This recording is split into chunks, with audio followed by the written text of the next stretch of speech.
Bonjour à tous, l'ostéopathie, ici et aujourd'hui, une émission proposée par le Centre international d'ostéopathie de Saint-Étienne et le réseau France Ostéo. Je suis avec Jean-Jacques Papassin, le directeur général du SIDO à Saint-Étienne. Jean-Jacques, bonjour. Bonjour. Aujourd'hui, nous parlons de l'ostéopathie au service des seniors. On le sait, la population vieillit et l'ostéopathie a toute sa place. Avant de débuter nos explications, je vous propose d'aller voir Adrienne. Elle est résidente dans une maison de retraite à Saint-Victor-sur-Loire, la maison d'Annie. Regardez.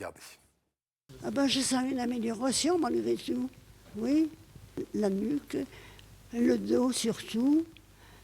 Le dos surtout. Et puis la nuque, alors vraiment, c'est douloureux là. Hein. Je vais faire une petite course quand il fait beau avec mon déambulateur, mais pas loin, marcher un petit peu. Eh bien, ça fait mal. Hein. Parce que j'ai 95 ans, c'est usé. Hein. Voilà pour Adrienne. Jean-Jacques Papassin, que peut faire l'ostéopathie en direction des seniors ? Alors tout d'abord, peut-être définir ce que c'est qu'un senior. Aujourd'hui, un senior se définit par une personne âgée de plus de 65 ans. C'est vrai, vous l'avez dit, le vieillissement de la population est un phénomène mondial. Il faut savoir qu'en 2020, c'est-à-dire demain, le nombre de personnes âgées de plus de 65 ans aura dépassé le nombre d'enfants de moins de 5 ans. En France aussi, le vieillissement s'accélère. On peut donner quelques chiffres. Dans 30 ans, une personne sur 500 sera centenaire. Dans 40 ans, une personne sur 3 aura plus de 60 ans. Il y a de très gros enjeux pour vieillir mieux, vieillir bien. Bien sûr. D'ailleurs, aujourd'hui, on voit apparaître une nouvelle catégorie de seniors qu'on peut qualifier de seniors actifs. Ce sont des seniors qui sont parfaitement autonomes. Ils ont entre 55 et 70 ans. Ils retravaillent, se remarient, investissent, ont des projets, font du sport, surfent sur Internet et surtout sont très demandeurs de consultations ostéopathiques de type prévention. Alors, on voit à l'image Elisabeth Schotter, qui a 71 ans, ça se fait pas, mais on va donner son âge pour que tout le monde comprenne bien. Et c'est Catherine Paul, qui est ostéopathe enseignante au SIDO, qui manipule. On peut parler des indications, on parlera ensuite des manipulations très précises que fait Catherine Paul. Alors bien sûr, l'ostéopathie peut contrer l'impact du vieillissement sur les différents systèmes et différents organes qui nous constituent. Il faut savoir que le vieillissement va entraîner une diminution de notre pourcentage d'eau, c'est-à-dire que nous allons devenir de moins en moins souples. Le vieillissement va également entraîner une rigidité de notre cage thoracique, à savoir que nous allons respirer de plus en plus difficilement, donc voir apparaître des pathologies respiratoires. La colonne vertébrale va également être touchée, sa mobilité va diminuer.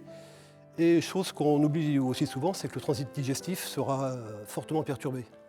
Donc l'ostéopathie peut intervenir sur tous ces champs d'action. Le principe et l'objectif de l'ostéopathe, c'est d'augmenter l'indépendance de ces seniors, de prévenir les chutes, et puis d'une façon générale de participer au bien vieillir. On va aller faire un tour du côté de la maison d'Annie à nouveau pour rencontrer les encadrants qui travaillent dans cette maison d'Annie à Saint-Victor-sur-Loire. Et on verra ensuite, on parlera du SIDO et de son pôle gérontologie. On s'est aperçu que ça pouvait avoir un bénéfice sur beaucoup de plans. Donc le bénéfice au niveau du contact, parce que du coup ils ont une personne qui vient auprès d'eux, qui est en dehors du corps médical de la maison d'Annie. Donc du coup c'est assez intéressant au niveau des mobilisations, c'est intéressant au niveau de l'amélioration du transit. Alors en termes d'autonomie, sur des personnes comme Madame Petit, comme on a pu voir tout à l'heure, ça apporte sur le plan de l'autonomie. Après, l'ostéopathie peut toucher des gens qui peuvent être en grande dépendance. Et là, vraiment, le temps de la séance, on arrive à avoir une détente au niveau du corps qui est même assez impressionnant pour nous, soignants, de voir un corps qui arrive à se détendre de telle manière grâce aux séances d'ostéopathie. Jean-Jacques Papassin, il y a des alliances que nous, le SIDO, des partenariats avec des établissements comme la maison d'Annie à Saint-Victor-sur-Loire. Bien sûr, ça fait partie de ce qu'on appelle le pôle gérontologie de la clinique du SIDO. Il faut savoir qu'on a acquis une certaine expertise en la matière, puisque depuis 10 ans, nous avons traité plus de 8200 personnes âgées de plus de 65 ans. Ça représente aujourd'hui quasiment le quart de notre activité clinique.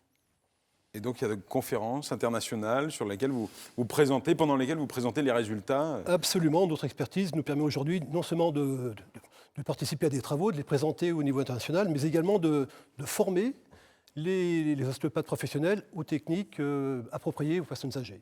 Allez, on va retourner voir Catherine Paul, ostéopathe qui manipule Elisabeth Schotter. Donc, on peut parler de ce qu'on peut réaliser, ce qu'un ostéopathe peut réaliser, peut effectuer comme geste sur un senior.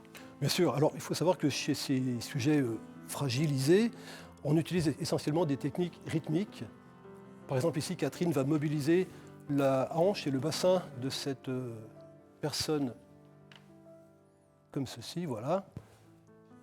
L'impact se fait au niveau digestif, au niveau lombalgique. Cette fois-ci, elle va mobiliser l'épaule qui est souvent atteinte par le vieillissement.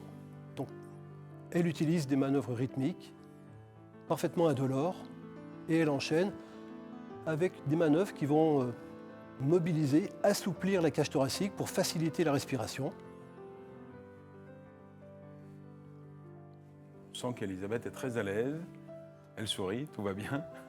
Ce sont des manœuvres qui sont Très agréable. agréables tout simplement parce qu'elles sont pratiquées sur le rythme des sujets, donc aucune manœuvre forcée, aucune manœuvre brutale. Là, on va changer de position et dans cette position latérale, Catherine va mobiliser l'épaule avec un impact bien sûr sur la colonne vertébrale, sur la région cervicale qui est souvent atteinte par le vieillissement. Et elle en profite d'ailleurs pour enchaîner sur la mobilisation des côtes de cette sympathique senior. Ok. Dans une autre position, par exemple en position dorsale, elle va Nous concentrer... accélérons un peu la manœuvre, hein, évidemment, parce que nous sommes à la télé, mais tout ça se fait de manière plus douce et plus détendue lorsque vous fréquentez la clinique. Voilà, donc on presse un petit peu Elisabeth, mais c'est pour les besoins de la télé uniquement. Jean-Jacques Papassin, suite de la manipulation avec Catherine. Donc cette fois-ci, elle va pratiquer une technique rythmique, indolore, de décompression des vertèbres cervicales. Souvent, cette région est atteinte par de l'arthrose, des mécanismes d'usure. Et donc là, ce sont des manœuvres d'étirement rythmique, toujours bien supportées.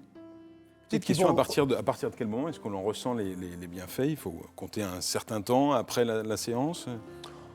Ça commence d'ailleurs pendant la séance. D'accord. Et l'effet se fait ressentir suffisamment longtemps, dans la mesure où aux personnes âgées, on leur donne des conseils qui permettent d'aller en synergie, en complémentarité avec le traitement qui a été effectué.